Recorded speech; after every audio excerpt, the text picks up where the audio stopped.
Chinese scholar, Professor Xuetong, on the subject of implications of China-US competition in the digital era.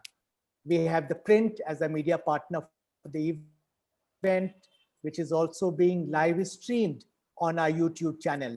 Let me extend a very warm and personal welcome to a speaker, my old friend, Dr. Xuetong, who is well known to many of you here. Dr. Yan is a distinguished professor and Dean of the Institute of International Relations of Tsinghua University, Beijing. He is also Secretary General of the World Peace Forum, an influential platform on international relations. As you're aware, Dr. Yan is one of China's leading thinkers on foreign policy and strategic issues. His writings are impactful and are followed closely in China and internationally. Welcome, Professor Yan.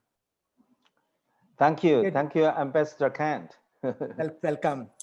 We are delighted that Dr. Yan will be speaking today on a critical issue which is still taking shape, the China-US rivalry in the digital age. Professor Yan has written on this subject and argued that the Sino-US bipolar competition will be fundamentally different from the US-Soviet bipolarity during the Cold War. Ideology is no longer the main engine driving the international contestation, emerging between the two most influential countries in the world, as was the case during the Cold War. Now, the digital dimension of strategic competition is shaping up as the primary arena for rivalry between the USA and China. As Xuetong will spell out, what he believes is that bipolar competition will intensify in the digital age. Xuetong will speak for about 30-35 minutes and has kindly agreed to take questions after that. You may indicate your interest in asking questions by using the raise hand option. Questions can also be sent to me through the chat option. I will call on participants to ask their questions. The concerned participants will be unmuted. Other participants are requested to keep themselves muted. I'll now invite Dr. Xuetong to deliver his lecture. Over to you, Dr. Yan. Thank you, Ambassador Kant, for this very valuable opportunity you organized for me to share my view with these distinguished guests. We have so many and senior diplomats, and also I'm very grateful. And Mr. Menon also attended today's discussion. Well, just now, and Ambassador Kant has gave a brief introduction about what I'm talking about today. And I think I just make a few points. And the first point is talking about the differences between China-US competition and Soviet Union-US rivalry during the Cold War. And nowadays, you heard that many people talking about the new Cold War. And so the new Cold War actually means many people and believe, and this time we just return to the Cold War and will experience the same thing between two same competition between two superpowers. Actually, in the history, the rivalry or competition between the great powers is a common phenomenon. It's not rare. It's always happened in history, but not always. But these competition not the same in content. The rivalry and in nature or in character, and the rivalry is same, but in content and the form of this competition will be different, right? So just like when we say Cold War, immediately we think about the Soviet Union and the US, but when we're talking about the World War II, immediately we think about the war between the US and the Germany. And when we're talking about the World War I, then we consider, okay, there's a European colonial powers. So you see, each time the players are not exactly the same. Second, the strategy adopted or used for competition are very different. So now, my first point that how different the competition between China and the US will be different from that between US and the Soviet Union. First, we must have a clear definition or common definition for a Cold War. Only we know what is a Cold War, and then we can make the judgment whether we are going to have a new Cold War. Cold War is a military competition, mainly military competition between Soviet Union and the US, and by what? By ideological purpose, and through the proxy war to expand their ideology, political system globally. So it's very simple. For both US and the Soviet Union, they concern only through the proxy war it's possible to control a local government in that country and force that government to adopt same ideology and political system. So if more countries adopt the same ideology and the political system with one of them, and that superpower would believe he can win the competition. So this is a Cold War. And because the driven force is ideology, and because at that time there's a nuclear weapons already possessed by major powers, they know they cannot go to direct war like the World War II and World War I. So then what kind of war they go? They went to a lot of proxy war, like the Sixth War in the Middle East, the war between many wars in the Africa and the Latin America, and even there's a lot of several times of a war between India and Pakistan. Certainly, China also involved in Korea War and Vietnam War. So you see, when we use the term talking about a Cold War, it just means a kind of a type of war. If there's no war, we do not have the Cold War. So this is my definition. To summarize the definition is that proxy war driven by ideological purpose of the two superpowers. Now, how about today? Today, the competition between China and the US are same like that between US and the Soviet Union in nature or in character, but they're very different in form and the content. First, let's talking about the content. And by no means Trump want to advance Americans' ideology in the world. The reason is very simple, because Trump himself and his people, I mean in the White House, they are representative of the establishmentism. That means their ideology opposite from the liberalism. So there are group people dislike liberalism. They have no any motivation to advance the liberalism in the world. They have no any interest to protect liberalism in the world because they oppose liberalism. Meanwhile, they know they do not want to advance anti-establishments in the world because they know it's not welcomed by most of the country. Okay, for China, and from the July 7th of this month, Chinese government frequently reiterated that China do not want to have an ideological confrontation against the United States. Even US purposely tried to provoke an ideological confrontation. China said, no, I don't want to do it. You just do it by yourself. Okay, so what will happen? American Trump administration use ideology as an instrument against China. And for China said, okay, well, I have no interest to have an ideological confrontation with you. So ideology is not the goal. It's not the purpose of China or US foreign policy.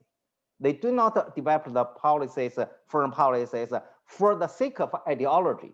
No, this is totally different from the Cold War. Second, and during the Cold War, if the US and Soviet Union, they had to adopt the proxy war strategy to advance their ideology and the political system.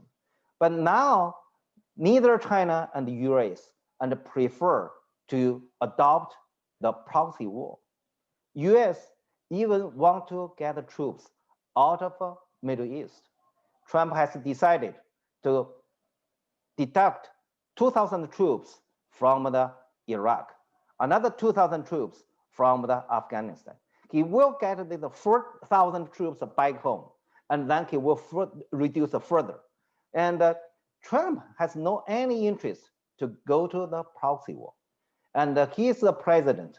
If we cannot use the term peaceful, at least the fact he is the only American president didn't initiate any war after the Cold War since 1992. And what I mean at the American side, they already abandoned the traditional strategy, so-called the proxy war. For China, China have not involved any war, including proxy war, since after 1979. In the future, I don't know, I cannot say very long, at least within next 10 years, I don't think China prepared or want to initiate any proxy war against the US. So if neither China nor the US want to go to the proxy war or adopt the strategy of proxy war for advancing their interests, I don't think that there will be a lot of a proxy war will happen. So ideology is not the goal of their strategy, and the proxy war is not the methods for achieving their interests.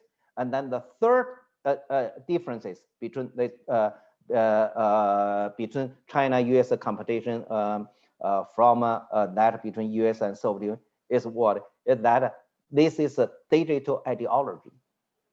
So in content, China and the US compete for what? For digital superiority.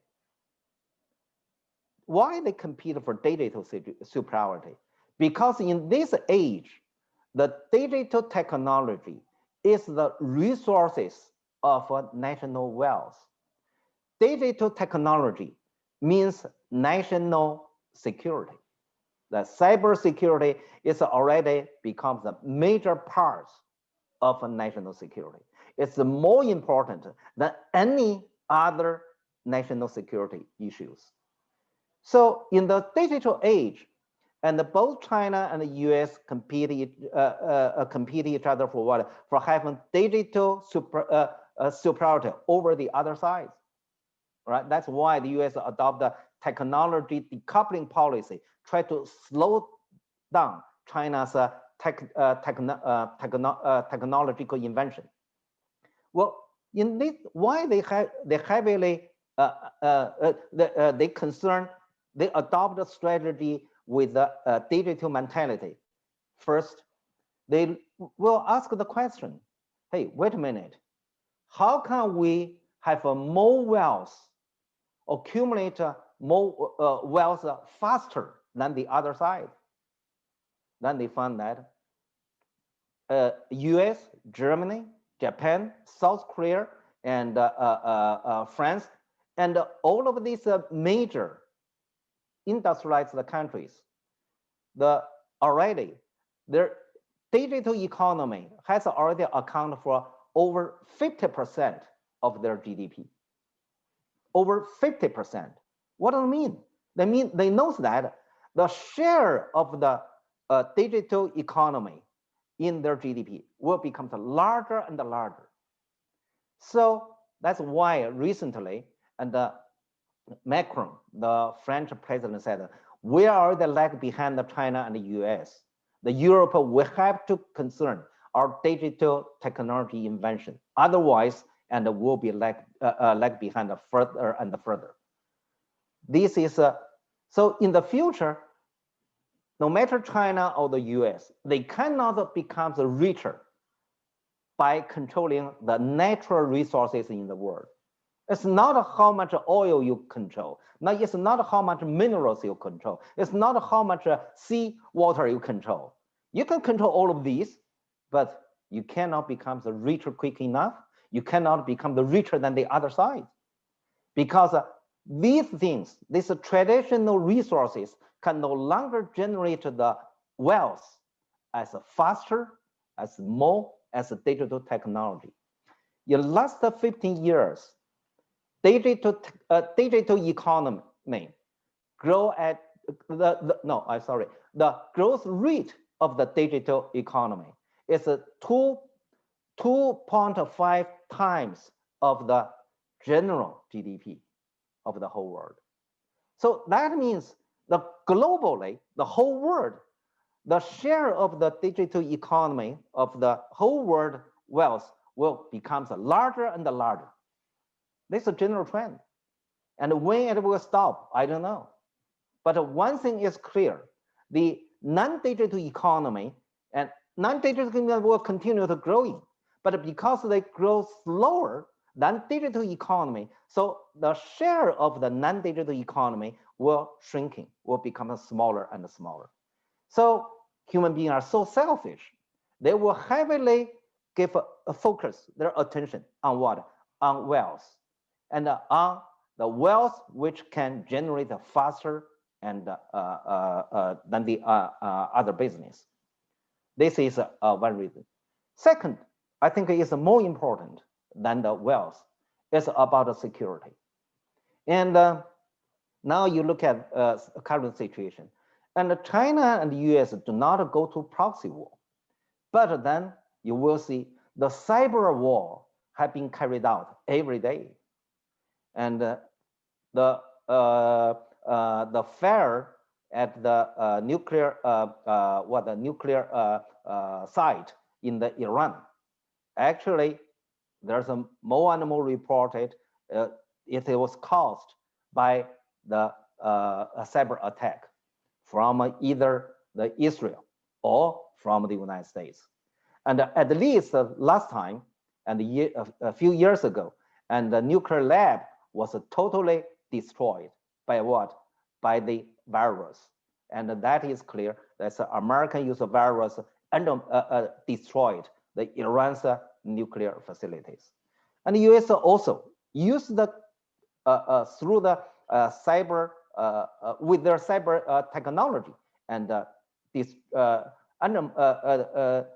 attacked the Venezuela's power station, so caused no power for 3 days in that country. So nowadays you find that national security so closely related to your cyber security, and they can attack you without sending troops, without bombing the city, without bombing anything, without the military occupation. So they can attack a country through the internet.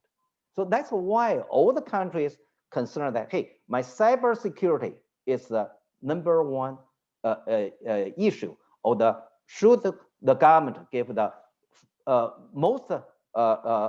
first priority to cybersecurity. So this is a content and further competition between China and the United States. Okay. So the first is now the Cold War. The second is because we're in the digital age. And the third point is that because China and the US compete for the digital superiority in the world, and then what strategy they will adopt to win the competition. My understanding, they all understand that the digital superiority is based on technology invention. Technology invention is based on what? Based on the engineers, scientists. Well, my understanding, the competition is what? Focus on who can have more engineers and scientists, because all the inventions based on the human's brain. And the capital certainly is important. You cannot do the research without capital. So there's the two countries will invent more and more capital in the research. But when both sides invent the same money on the research, it depends on who have a larger team of scientists and engineers, who has a more qualified, higher qualified engineers and scientists. So these two things, and based on what? Based on education and the policy to recruit the global international talents. So from my understanding, nowadays, these two countries already started. For instance, US adopted a decoupling policy. What is that? They said, okay, we should stop Chinese to learn the scientific knowledge in the US and then bring them back to do the scientific invention, right? That's very, very typical, important strategy. And also the control. We cannot sell this high tax to China. The same. And then you find that China, I think the week, 2 weeks ago, and China issued a new regulation and forbidding sell and some certain technology to foreign companies. And there's a list for the 28 fields.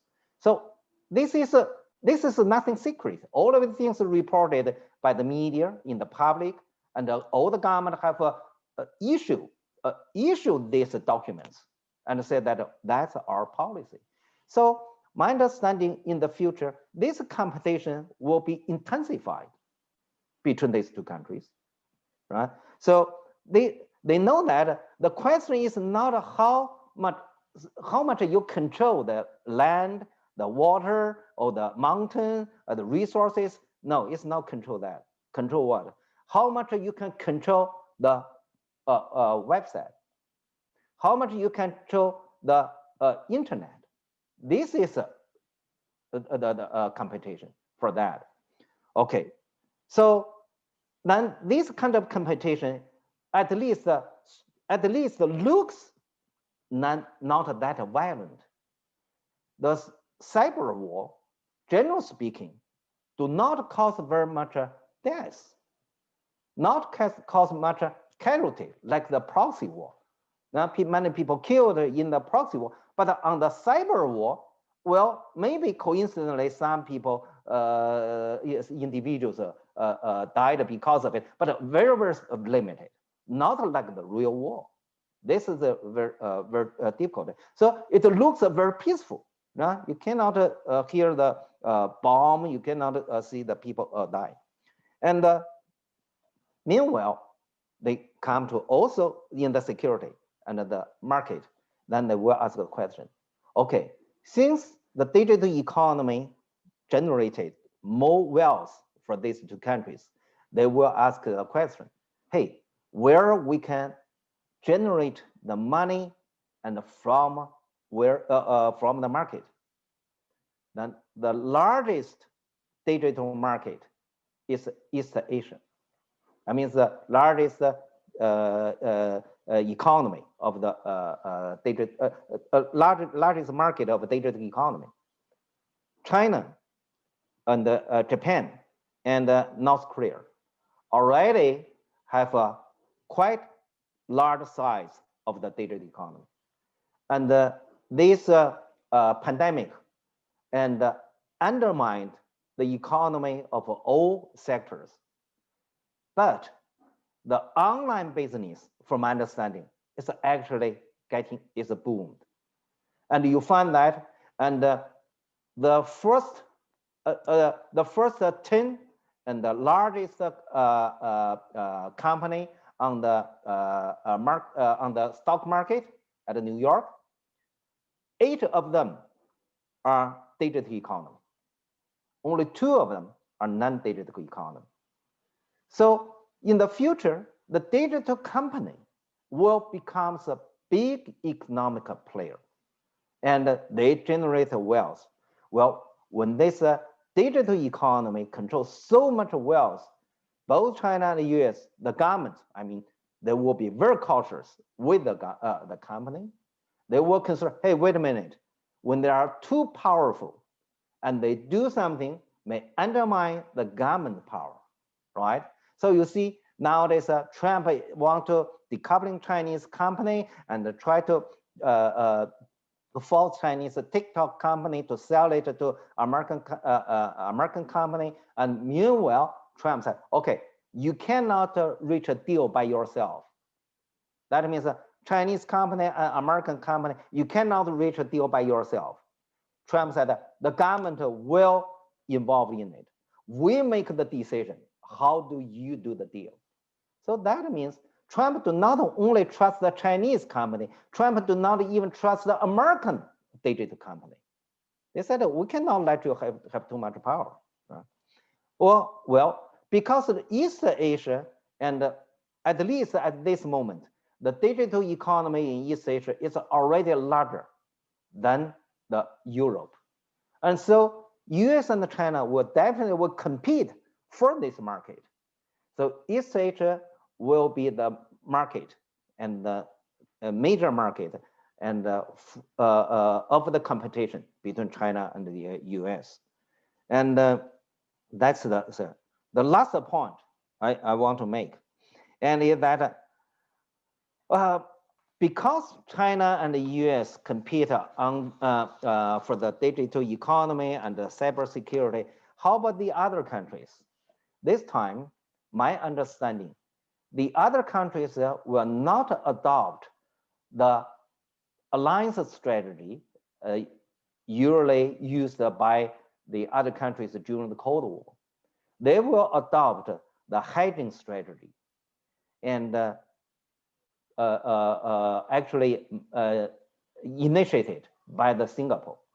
And by 2012, Singapore is the very first country and invented the concept and the hedging strategy.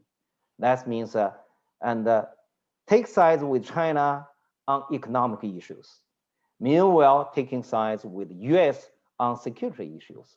So when all of these countries facing the pressure from the China and the US competition for taking sides, and my understanding, most countries said, wait a minute, I will not repeat it, what we did during the Cold War. We will adopt a new strategy to dealing with the competition between China and the US. Even the Japan, Germany, they do the same. Japan also taking sides with China on economic cooperation and meanwhile cooperated with the US for the security protection. So now this kind of a hedging strategy becomes more sophisticated.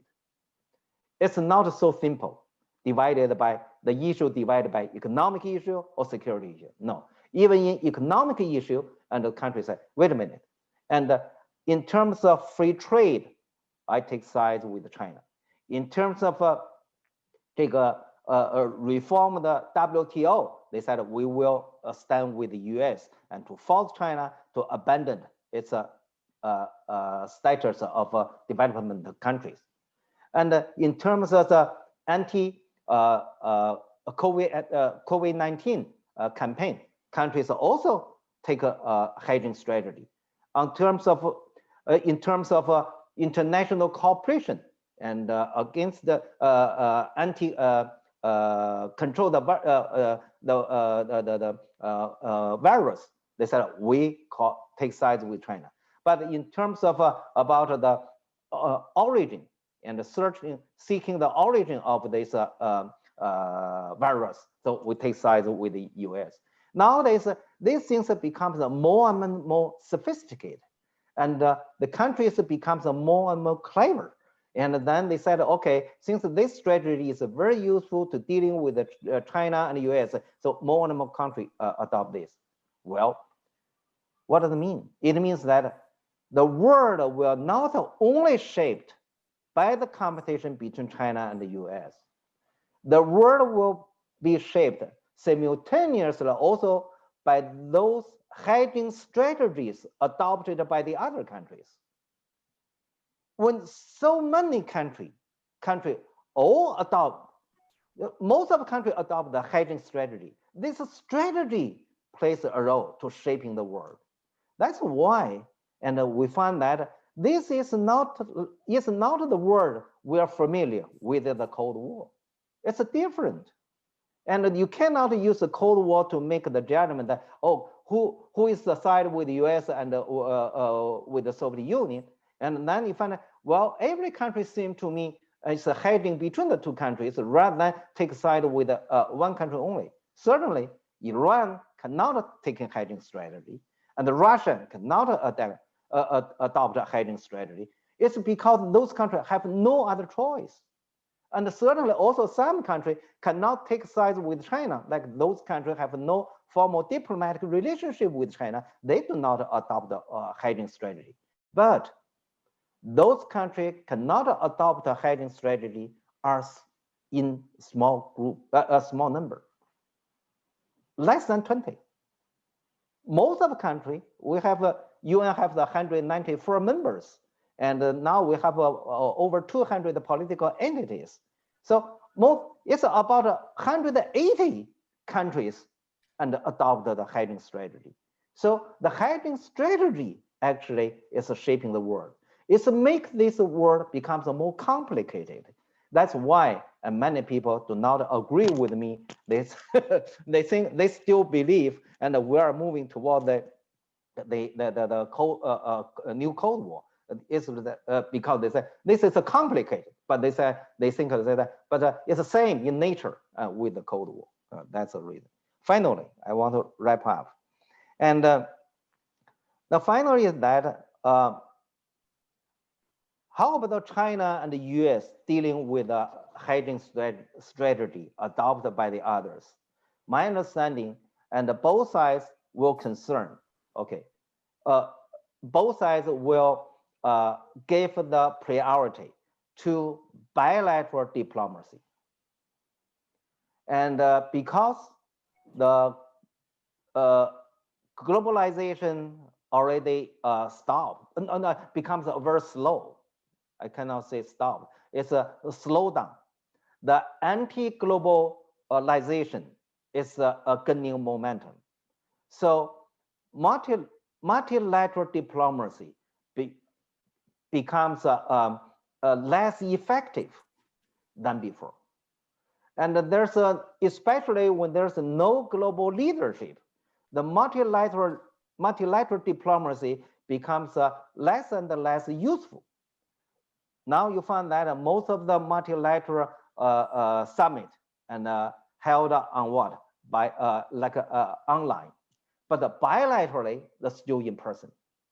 Then if you observe this, you know, okay, the people said we want to spend energy, money, resources on bilateral diplomacy.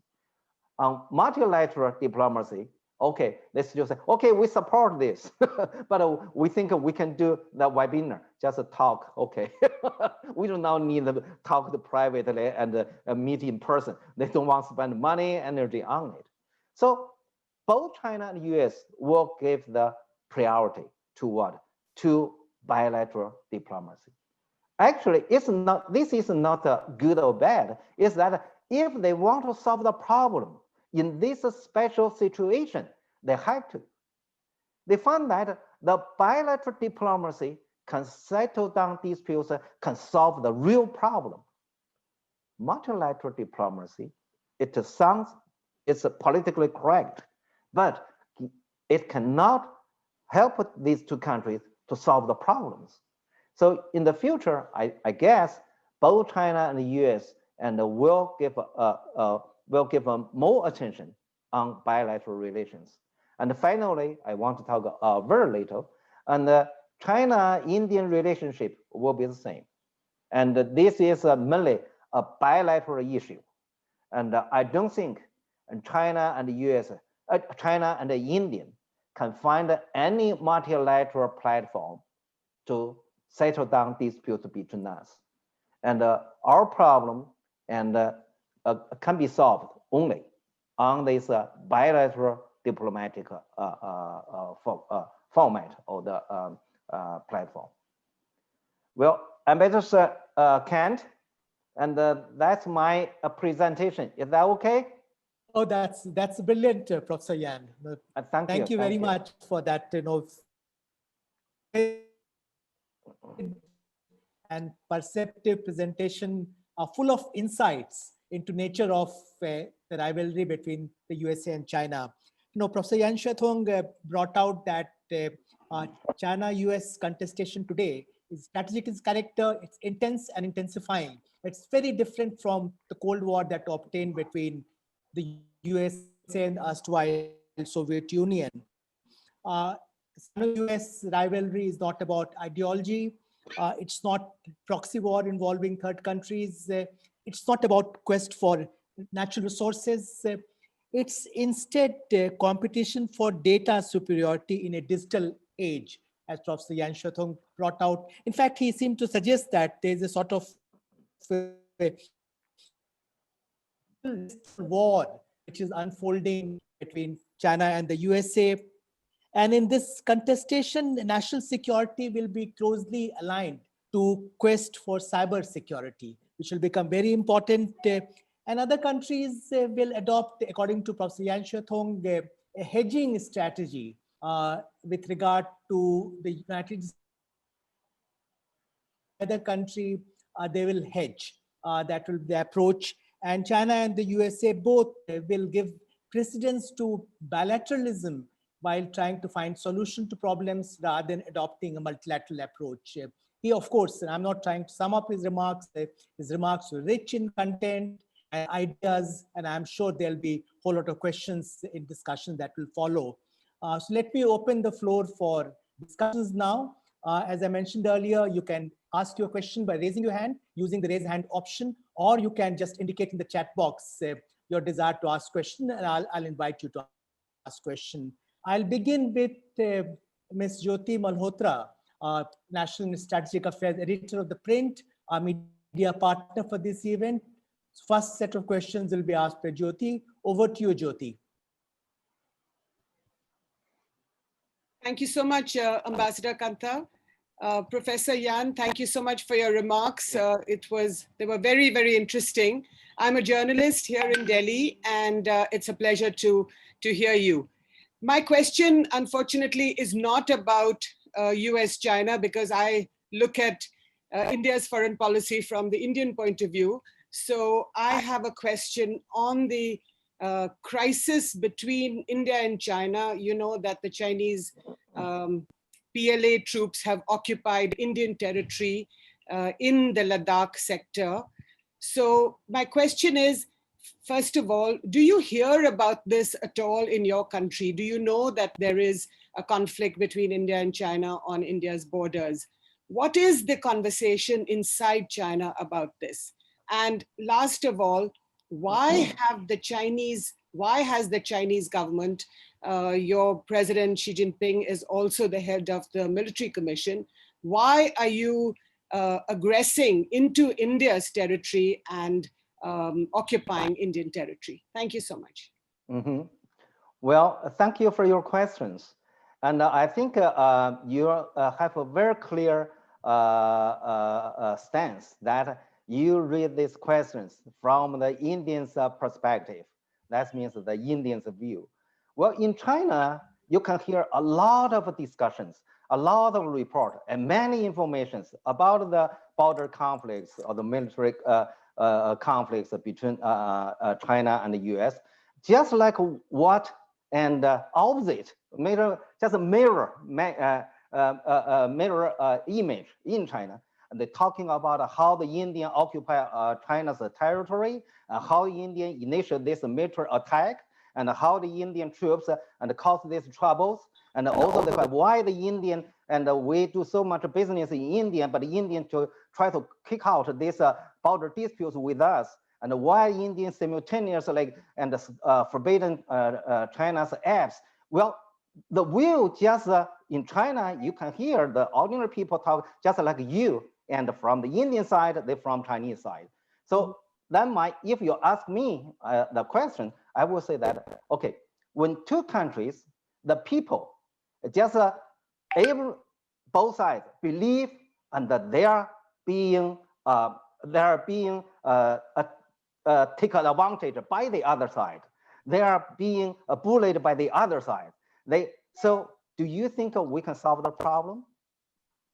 And my understanding, only when both sides concerned that, okay, I take the third person position and look at this issue from the third party's stance. Say, okay, there's a problem in two countries, and then if you sit down to talk about this issue and looking for solutions rather than to try to finger point at the other side, and otherwise you cannot solve the problem. So from my understanding, at this moment, it seems to me, at least the people in both countries enjoy point a finger at the other side.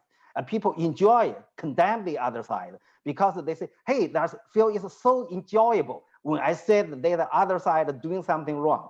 But actually they forget that point a finger at the other side is never the way to solve any problem.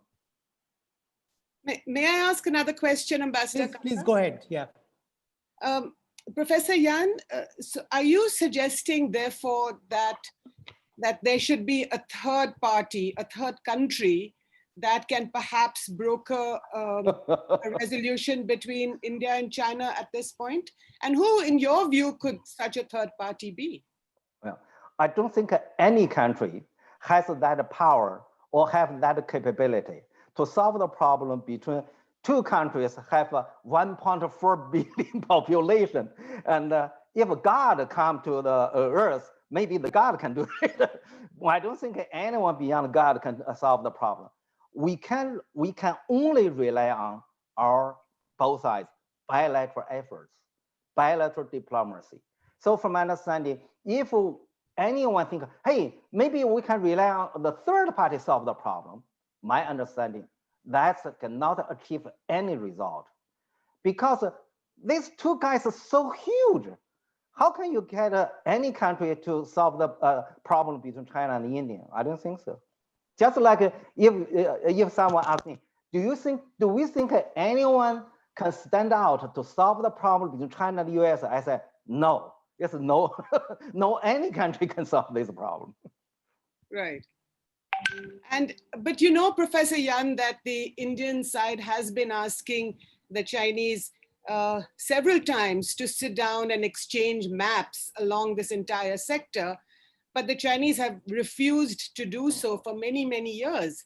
They don't even want to exchange maps. So how are we going to even know what the other thinks? Well, actually, at my side, we heard story just the opposite. That's the Indian reject. Indian refuse to talk. So you know this kind of when the two governments and do not stay together, you let the people and to discuss the issue based on the media's news. I don't think we can make any positive result. Generally speaking, my understanding, most of this news on the phones through this social media and just this information far from reality and they twist the reality. Thank you so much. Thank you so much for your comments. Thank you. May I now invite Ambassador Vijay Nambiar? He has a question. Thank you. I think my question is that what kind of international coalition does China expect to build, both in terms of norm setting, because I think Professor Xuetong has talked about that there should be leadership in norm setting.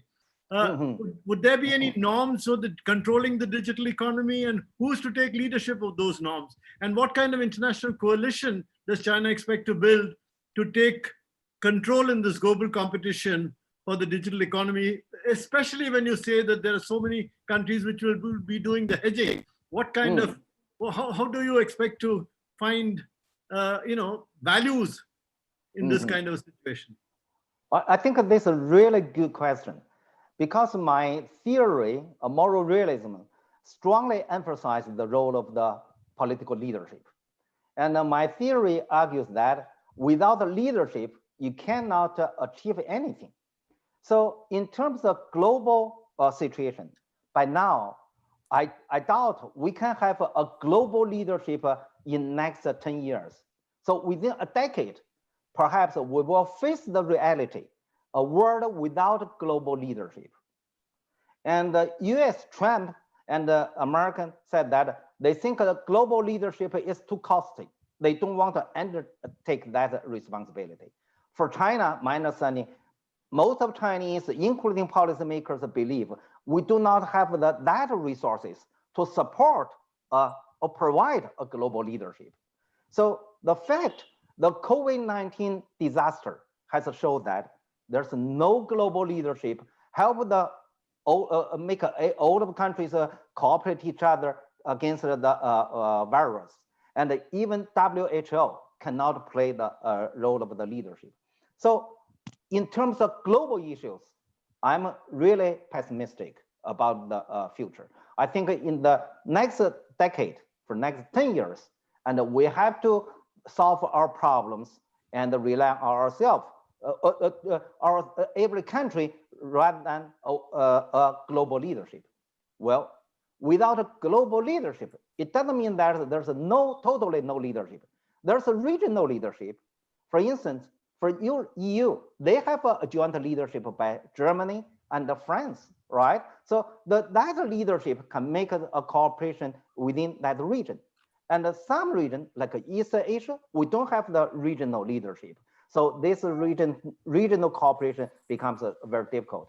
So come to China and the US, China-Indian relations, I think we have to rely on two national leadership. That means Chinese national leadership and the Indians national leadership.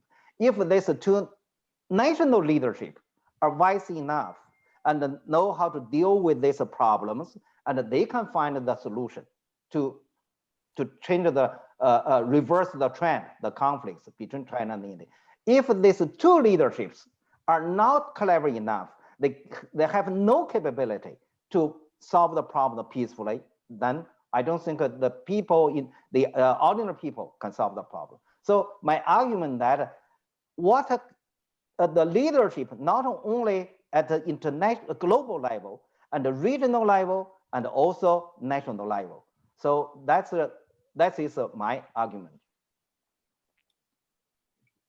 Thank you. Thank you very much. For next question, I'll invite Ambassador Xuetong Menon. Thank you, Professor Yen, for that very clear and very, very interesting presentation about what you foresee as the nature of China-US competition. I have one question though, because on both the wealth and the competition for the digital economy, what we actually see happening is a fragmentation of the global economy into regional blocks. And even the digital economy, we're watching a decoupling. Actually, there are two internets today in the world, Chinese internet, and there's what the US basically and US corporations seem to control. Now, with that kind of situation, bifurcation, decoupling, regionalization, fragmentation, are we really talking about competition, global competition between China and the US?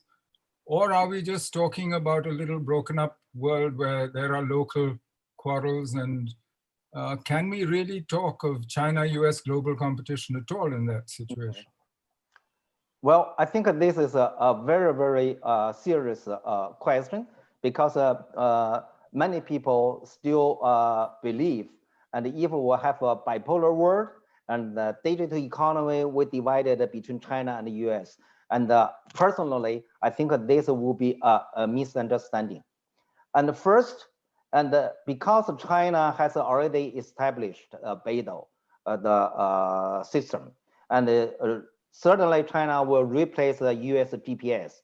And so then there will, generally speaking, will be divided into two internets. That's possible.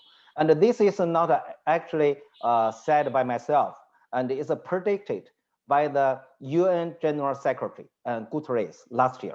He said it's possible we are going to have two internets, one based on the US GPS, the other based on China's Beidou. This is possible. But we have two internet systems. It doesn't mean the digital economy will be divided in two groups. The digital economy is very possibly will divided in several groups, like Mr. Menon said. And this is not regional. It's not the East Asian developed digital market and the European digital market and the African digital market. No, this time it's not based on region. It's based on a group of countries which are not geographically connected with each other, they're separated geographically. For instance, and recently, and Germany has already initiated a plan to have a Germany, Japan, India, and Australia, a four-country digital, four-country supply chain.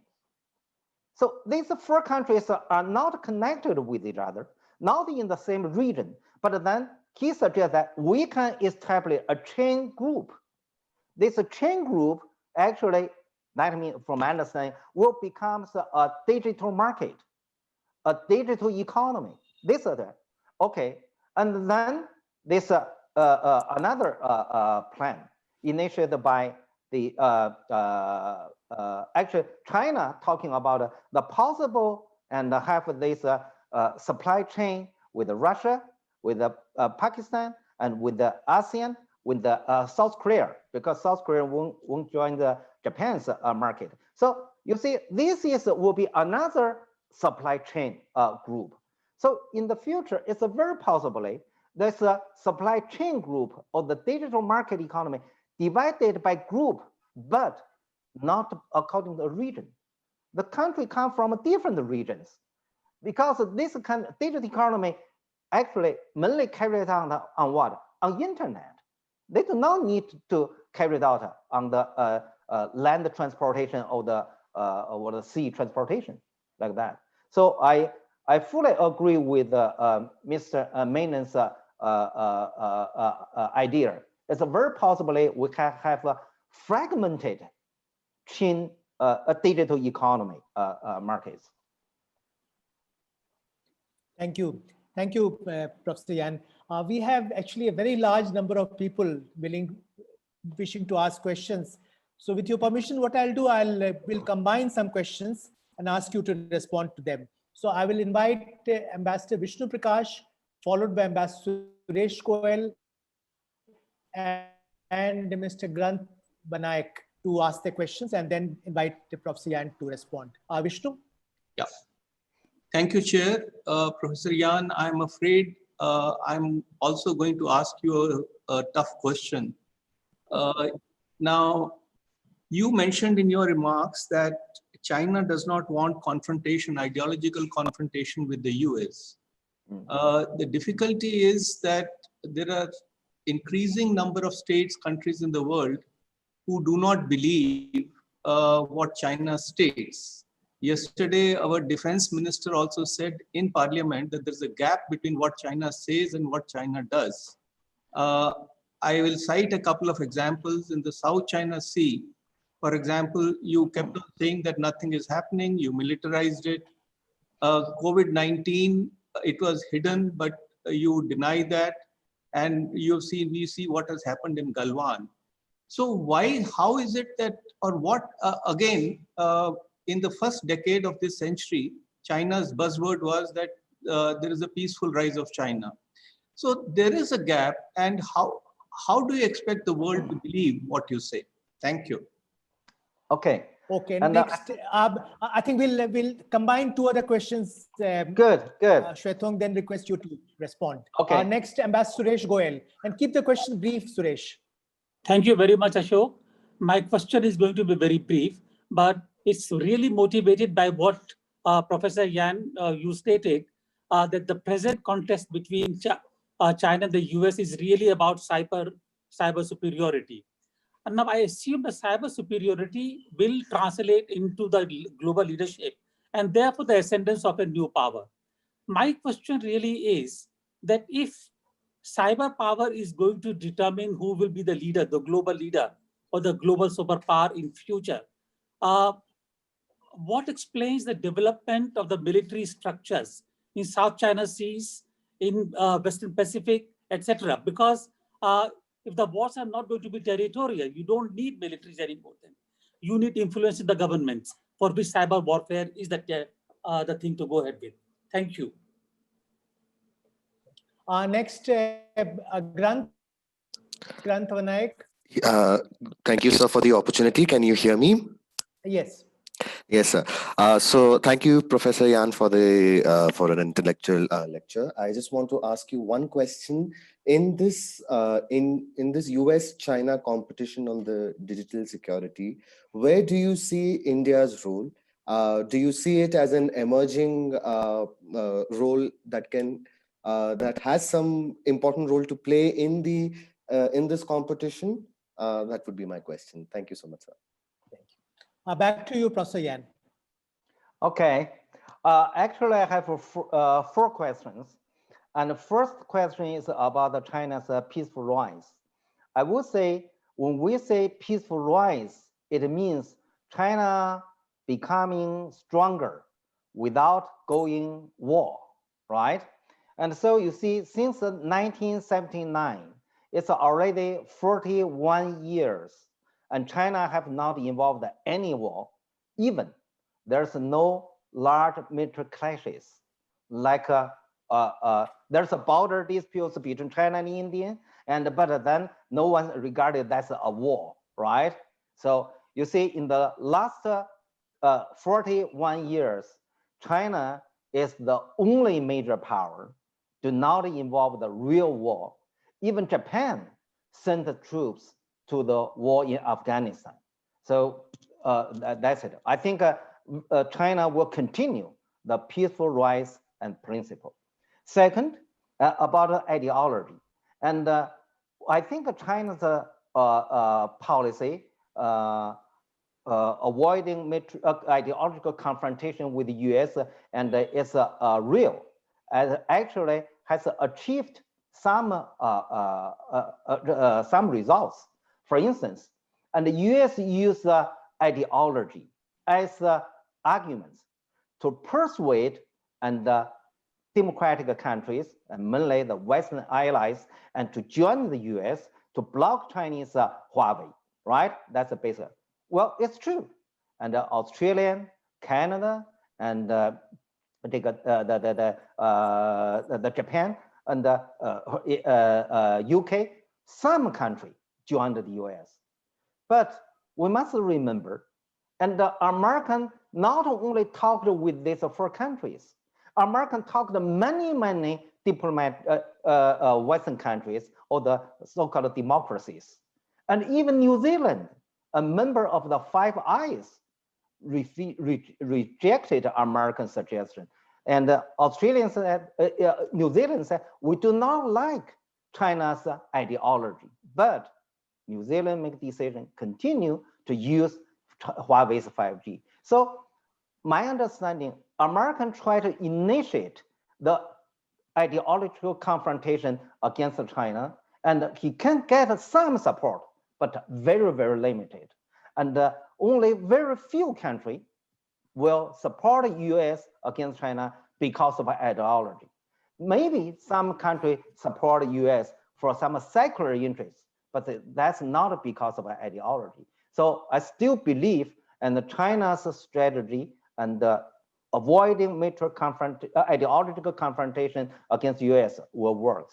Third is about the cybersecurity, and who can provide the leadership and for the cybersecurity. And my understanding, in next 10 years, I don't think we are going to have global leadership for cybersecurity.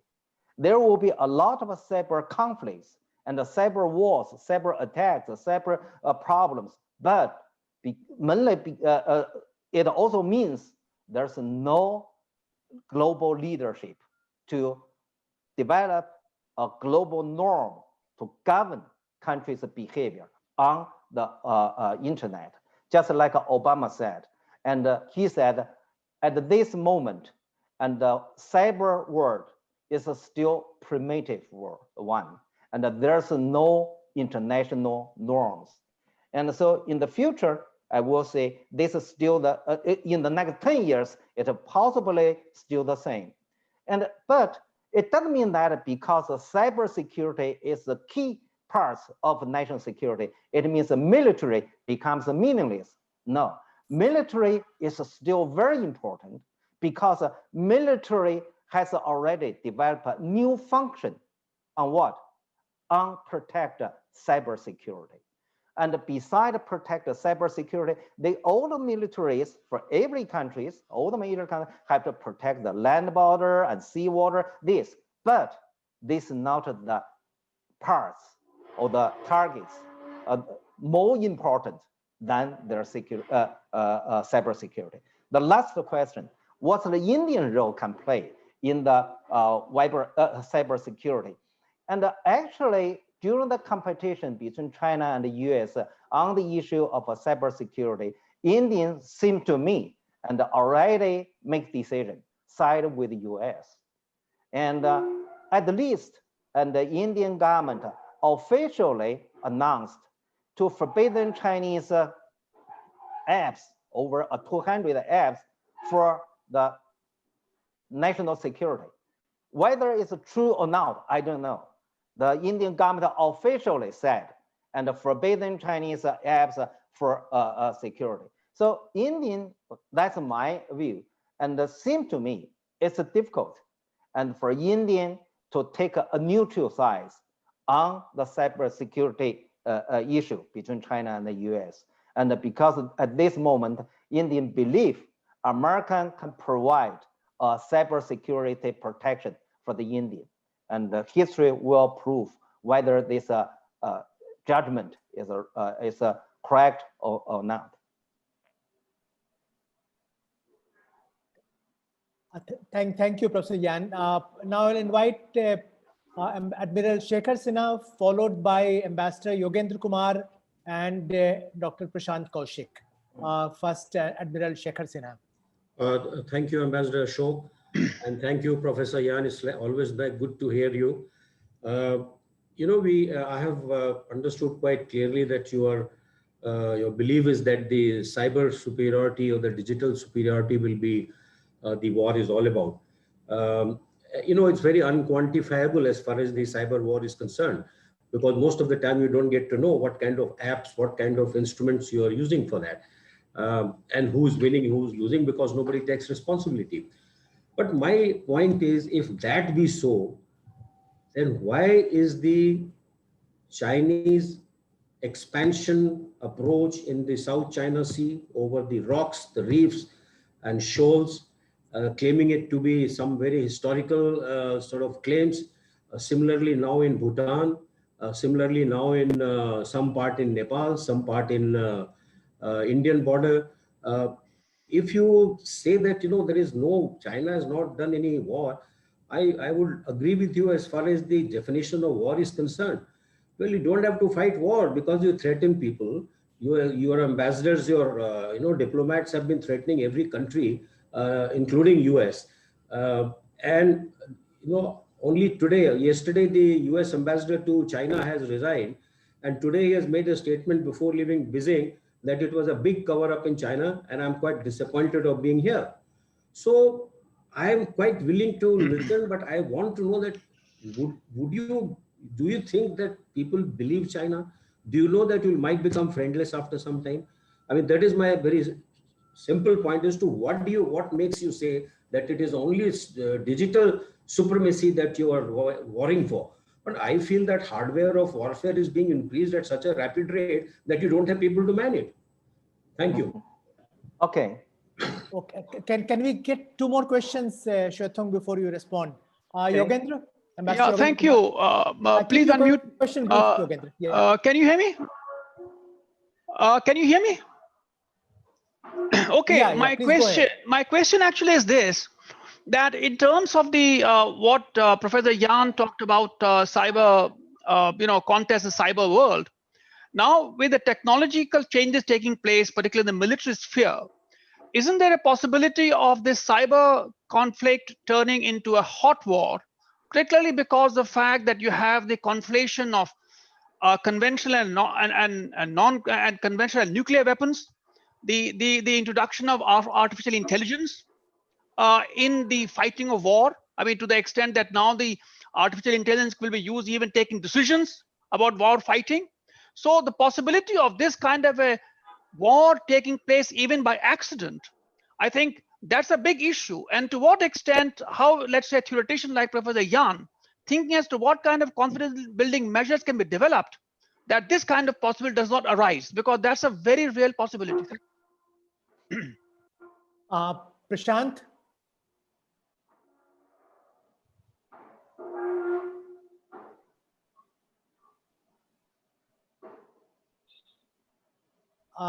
Prashant, will you come in?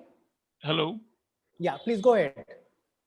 Thank you, Chair, and thank you, Professor Xuetong. So I have two questions. Number one is limited to one question, Prashant. Yeah. So small questions.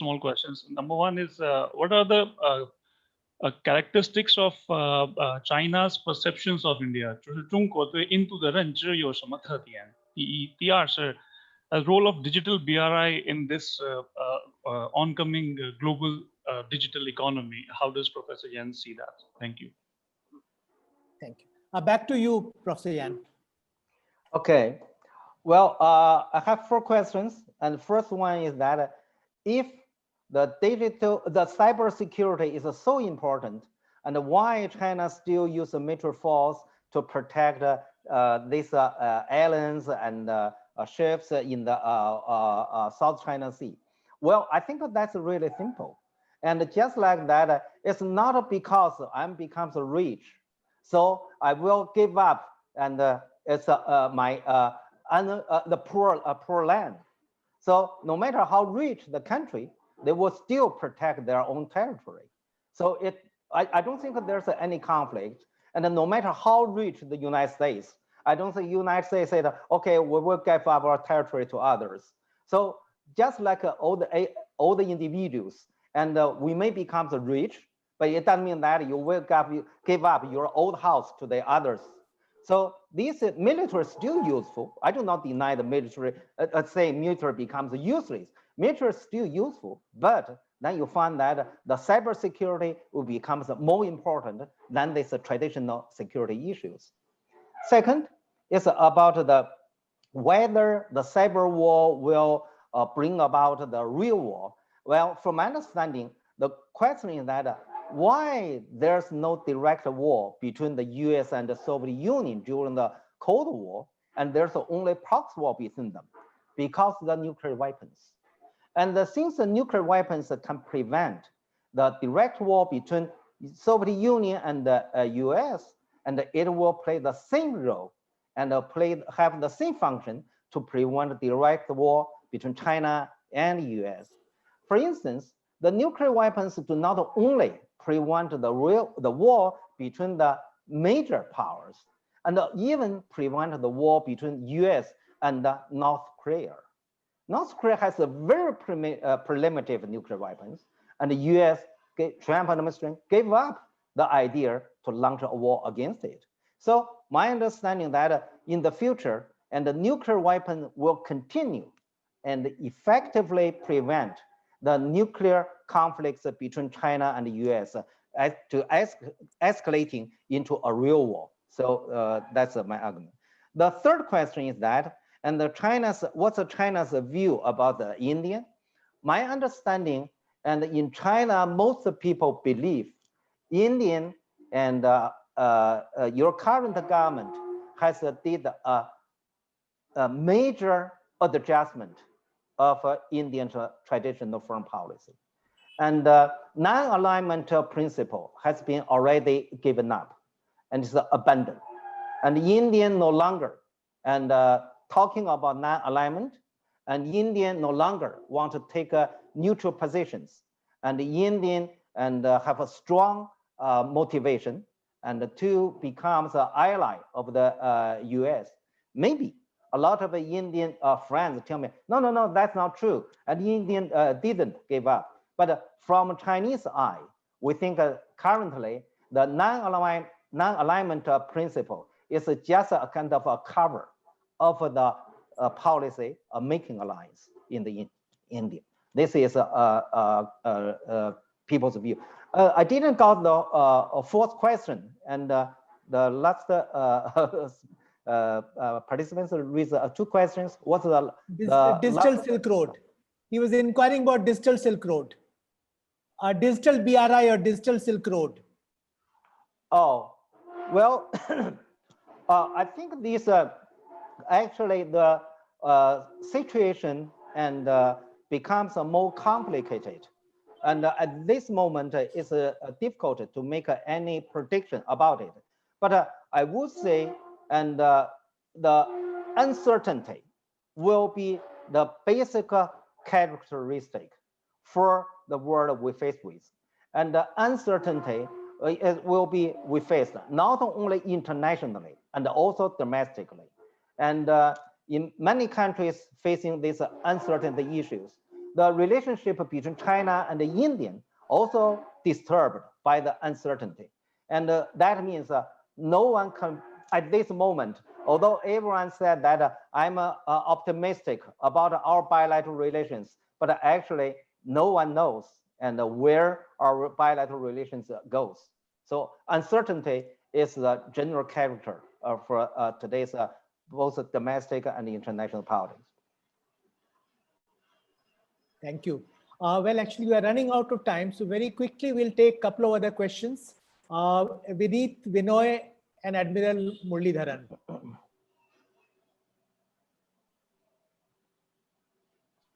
Vineet, would like to ask a question? Am I audible? Yeah, you're audible. Please go ahead. Okay, so what I would like to ask Professor Yan is, what is China's viewpoint on Joe Biden's presidency, and if he comes to power? Do you think there will be a cooling of rhetoric that has been going on back and forth ever since the Trump administration took power? So how does China see a Biden administration? Will there be a normalization of relationships in the future? Okay. Admiral Muralidharan? Thank you, Ambassador Ashok and Professor Yan. Part of my question you already answered while answering Ambassador Goel as well as Admiral Sinha. But I'll be more direct. Do you think that the armed forces are now going to become more high-tech in their weapon systems and in their capabilities rather than the conventional? More so since you mentioned the case of Iran, where you expressed a view that because of the cyber attacks that the nuclear system was damaged. Now, could not that happen to the nuclear arsenal of states, including by now what we talked of and then dismissed would there be chance of an actual Star Wars happening in future with the kind of technology coming in? Thank you. Okay, one more we can take. Sonak Chaudhary. Sonak, will you come in? Yeah. Hi, everyone. My question to Professor Yang Xuetong is that how does China view the US-backed the Clean Network Initiative, which has been launched recently? Thank you. Back to you, Professor Yan. Okay, I got three questions. And the first one is how about Biden's policy toward China? And I would say, and Biden first will continue Trump's principle. That's an anti-China principle. That means Biden will continue confrontation against China, and there won't be any difference. But Biden will adopt a different strategy to achieve that goal. He will prefer multilateralism instead of unilateralism. So Trump relies on a very little on his traditional allies. He relies less collective efforts and in rivalry or competition with China. And Biden will make an adjustment on this perspective. Biden will try to make some concession to its allies for the purpose get support from the allies to its policy against China. So that means, and you will see the China will face a different difficulties or pressures from Biden administration and than from the Trump. For instance, and the Trump prefer the trade war. And my understanding, and if Biden came to power, he do not like the trade war. He don't think increase the customer attacks will serve America's interests. He will continue have a more trade with China rather than reduce the trade with China. But Biden will increase more political pressure on political issues like human rights issues on China, and he may initiate some anti-China policy in reform of WHO. So this is very different. And also Biden may be considering cooperation with China on what? On the climate change, and Trump definitely not. And so then, generally speaking, that Biden will continue a tough policy on China, but his strategy different from the Trump. Second question is about the technology, high tech for the military. I think this is a very good question, and based on your sensitive about the change of high tech in military equipment. And nowadays you find that AI is new technology. What mean AI? AI means that more and more military equipment will operate it not by human beings, but by AI. No, this kind of technological progress and in the military equipment will make what? Make the attack more exactly, make the casualty becomes smaller. Now, you look at that, the war in the Afghanistan and or in the Iraq, and actually caused less casualty than the war in the other proxy wars during the Cold War. So the more advanced the weapon and the human being develop, actually each war they kill less people. That's a general trend. And so from my understanding, what's the problem? The problem is very, very serious, because less casualty, that make the policymakers becomes more brief to launch military attack. Because anyhow, they just attack the facilities. They said, oh, well, we attack your facility, look at that, no casualty. People say, okay, anyhow, just destroy some weapons, cannons, buildings, but no people die. Then people will tolerate this kind of war. They say, okay, let's just destroy things, not kill people's lives. People are still alive. So generally speaking, when AI applied to military equipment, there will be more military attack. Look at the situation in Afghanistan. When US used the drone, they launched more attack than before they used the drone. So I think this is a very, very good question, and they will make this military situation different from our current imagination. The last question is about Americans' plan and announced by Pompeo, the clean website. Well, actually, this idea is based on what? Based on Americans' domination. This plan is based on American domination. That means, okay, let's all over the countries and work with the US, establish information alliance without China. And everyone can join the US but China. Based on what? Based on Americans' domination. That means then we can guarantee no one steals information from you except the United States. Why you join this plan? Because you trust the US. You trust even US steal your information, you're safe. You do not worry about American steal your information. So this plan is very clear.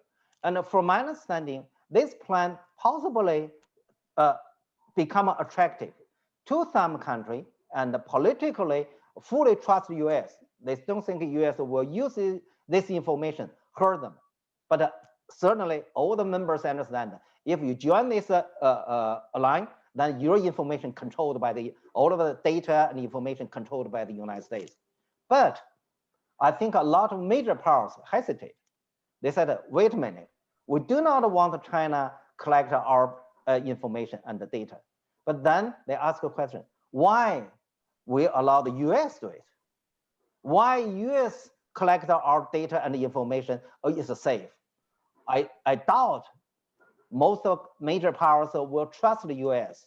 And we have so many cases before how much US uses this data against the individual, against the foreign company, against the foreign CEOs, against the foreign countries. And I don't think, and any clever government trusts the US, this plan initiated by the United States. Well, thank you very much, Professor Yan. We still have many questions in the chat box.